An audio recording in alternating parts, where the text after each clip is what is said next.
first step is updating our Kali. That is, we have to need root privilege.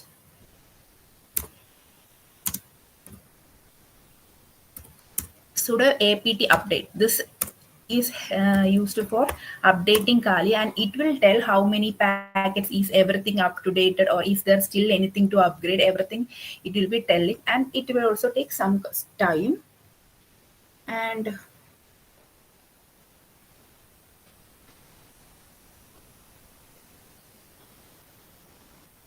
yeah, already I updated one time. That's why it came fast. Otherwise, it will update, and upgrade will be the one which taking more time. Like that will also take around 10, 20 to 30 minutes. We can upgrade now. But already I upgraded, so it will not take that much time. I think we can see.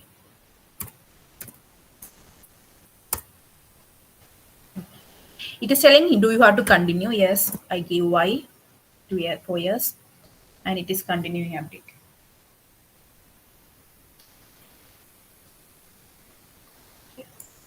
Maybe screen will, I will, okay. The progress, it is showing the progress, everything, we already updated, that's why it is showing it faster. Okay, now the command for installing GVM. GVM means the website which we have to run the OpenVAS scan. That also need root privilege. I am just typing sudo. Otherwise, you can go directly type sudo su and go inside the root. Then you can no need to type sudo each and every time.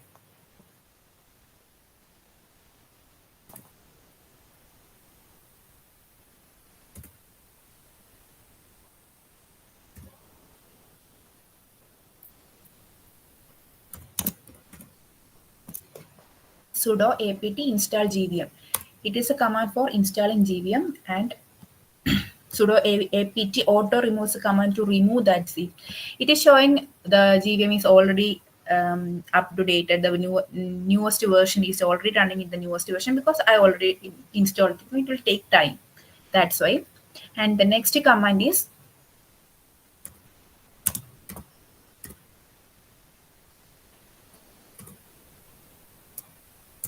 sudo gvm-setup. This gvm-setup command will give the all the setup in what all setups we need in an SQL. So in as running this OpenVAS, it will be showing here. This is also showing user GVM already exists. That's why I already installed. That's why it is showing everything. If and also if you are installing it one first, this will also consume more time, and I can't finish that in 45 minutes. That's why I already installed everything. And the main thing is, when we are installing GVM setup, it will, after completing every steps, it will show you, give you a password. That password, it will take time. I will show you that password. I already installed and I put that in PPT.